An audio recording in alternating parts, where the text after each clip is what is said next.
પથ્થરના પોઠિયાના મોઢાની પાસે મૂકી દીધો. ઘાસનો પૂરો પથ્થરના પોઠિયાની પાસે જઈને મોઢા પાસે મૂક્યો ને ત્યાં તો બરાબર એમ કહેવાય છે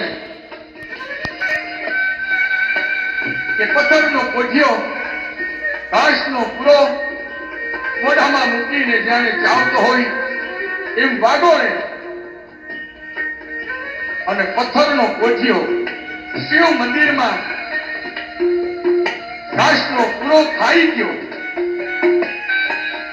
અને ઘાસનો પૂરો ખાધો ને હાજર ઉભેલા તમામ લોકોએ આ દ્રશ્યને જોયું છે બા.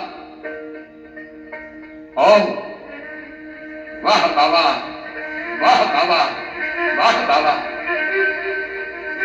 શું તારી ભક્તિ છે. અને પછી ક્યાંક કોઈ ખૂણામાં ઉભેલો માણસ બોલી ઉઠ્યો કે પથ્થરનો પોઠિયો જો ઘાસનો પૂરો ખાઈ શકતો હોય તો છાણનો પોદરો કરી શકે કે કેમ? પથ્થરનો પોઠિયો ઘાસનો પૂરો ખાઈ શકતો હોય તો છાણનો પોદરો પાડે કે કેમ? અને ત્યાં તો કાયમુદ્દીન બાવાની નજર છેક છેલ્લા ઉભેલા માણસ પર ગઈ. ભાઈ શું થયું? ભાઈ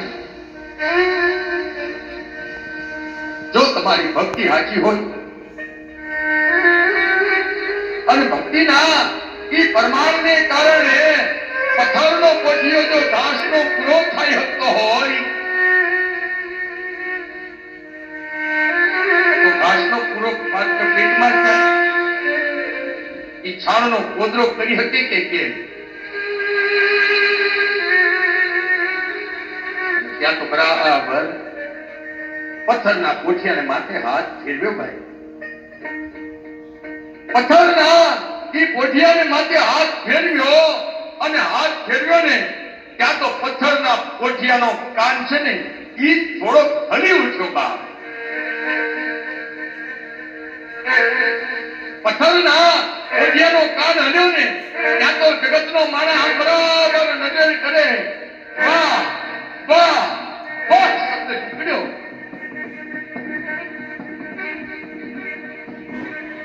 થોડી વાર થઈ બાપ નજર કરી નીચે પથ્થરનો પોઠિયો જે ઘાસ કહી શકે એ જ પોઠિયો છાણનો પોદરો કર્યો. બાપ અને છાણનો પોદરો કર્યો ને ત્યારે પેલા તમામ માણસે નજર કરીને જોઈને કીધું તો વાહ બાબા, વાહ તારી ભક્તિ. કારણ સાહેબ હું તો એક કહું છું કે ભક્તિના કોઈની પ્રમાણ ન માપી શકાય.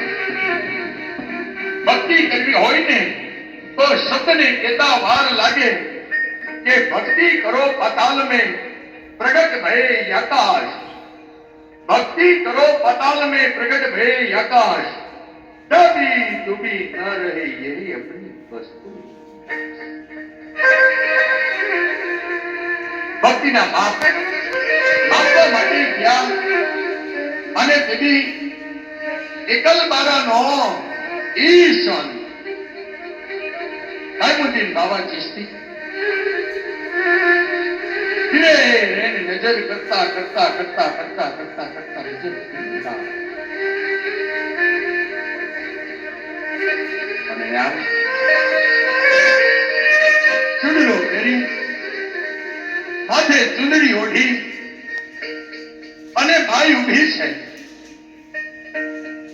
અને ઉભી ઉભી ગુરુજીની સામે નજર કરી અને કીધું તો કે ગુરુજી તમે તો મારા દિલડાના દાતાર છો બાપ. તમે મારા સ્વામી છો, તમે મારા બાપ છો. અને તેથી સાહેબ ગુરુ છે ને ભવસાગર તાર ઉતારે, ગુરુ ભવસાગર તાર ઉતારે. બરાબર હાથ પકડી લીધો અને કીધું તું કે સાંભળ્યું છે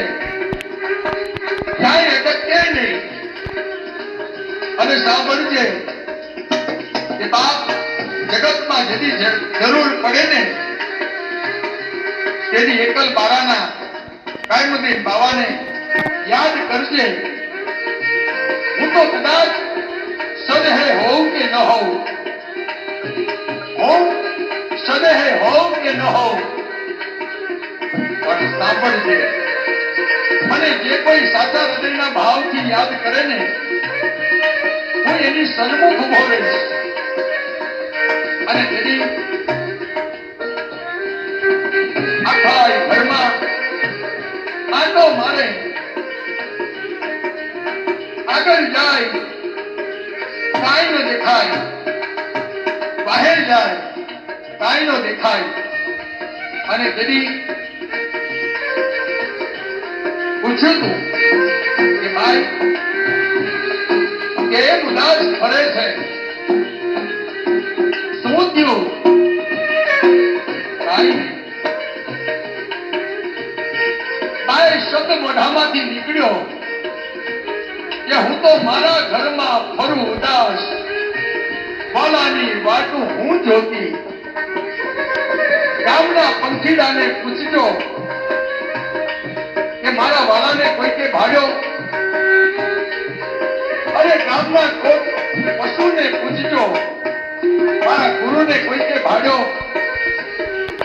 અને ત્યારે કીધું તું કે એકવાર તારા ખુદની અંદર તપાસીને જોઈ લે, એકવાર તારા ખુદની અંદર તપાસીને જોઈ લે, તારા ભીતરમાં બેઠેલો છે ને એને ઓળખી લે, તારા ભીતરમાં બેઠેલો છે એને ઓળખી લે. અને સાહેબ વાત પણ સાચી કે એકવાર ખુદને ઓળખી લો ને પછી તો ખુદાને ઓળખવાની જરૂર નથી. એકવાર ખુદને ઓળખી લો પછી ખુદાને ઓળખવાની જરૂર નથી. અને આમ બરાબર નજર કરી જોઈ લીધું, હૃદય પર હાથ મૂકી દીધો અને હાથ મૂકી અને તપાસ્યું કે ગુરુ મારા ખટખટમાં બિરાજમાન છો વાલા, મારે ક્યાં તમને હોદવાની જરૂર છે? અને બાપ તેની બરાબર રતન ઊભી ઊભી નજર કરે. અરે બસ મારો અંતરનો આત્મા ફરી ગયો. ગુરુ હવે મને લાગે છે કે મારે મરવુંય નહીં પડે અને મારે ફરી જન્મવુંય નહીં પડે, મારે મરવું નહીં પડે ને મારે જન્મવું નહીં પડે. કારણ મને સમર્થ ગુરુ મળ્યા અને એ ગુરુ મળ્યા ને ત્યારે મારા જન્મ અને મરણના ફેરા કર્યા. સાચો ગુરુ મળે ને તેથી સાહેબ તમારો ને મારો એ અંતરનો આત્મા રાજી થાય અને એ અંતરનો આત્મા રાજી થાય ને તેથી સાહેબ આ ભાવ સાથે કહી શકીએ કે બાપ ગુરુ તમારો હોય તોય ભલે, મારો હોય તોય ભલે, ગુરુ નામની અંદર એટલી તાકાત છે કે ગુરુ બ્રહ્મા, ગુરુ વિષ્ણુ, ગુરુ દેવો મહેશ્વરા, ગુરુ બ્રહ્મા, ગુરુ વિષ્ણુ, ગુરુ દેવો મહેશ્વરા, ગુરુ સાક્ષાત પરબ્રહ્મ, તસ્મૈ શ્રી ગુરુવે નમઃ. બાપ એક વાર ગુરુની અંદર બ્રહ્મા દેખાય, ગુરુમાં વિષ્ણુ દેખાય, ગુરુમાં ભગવાન શિવ દેખાય અને બાપ આ ગુરુનું સાચું શરણું મળી જાય. ગુરુનું સાચું શરણું મળે ને તેથી માનજો કે બાપ ભગવાન સામે આવીને ઉભા હોય, ભગવાન બરાબર આવીને ઉભા હોય અને બીજી બાજુ ગુરુ ઉભા હોય.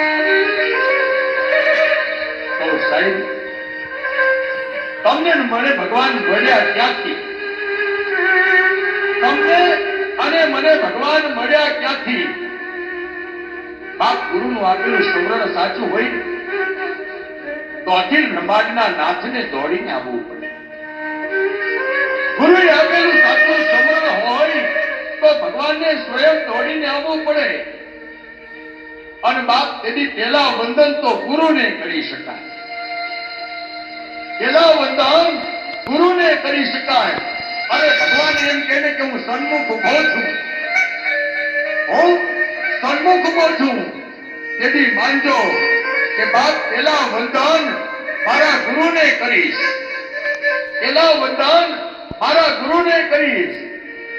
કે ગુરુ ગોવિંદ દોનું ખડે અબ કિनको लागू पार. गुरु गोविंद दोनों खड़े अब किनको लागू पार. अरे बलिहारी मेरे गुरुदेव की इन्हें गोविंद दियो. समर्थ गुरु મળે ને તો સ્વયં પ્રભુને દોડીને આવવું પડે. અને બાપ આજે પણ ઈ વડોદરા જિલ્લાના પાદરા તાલુકાના એકલબારા ગામને આગળ આજ પણ મેળો ભરાય ને,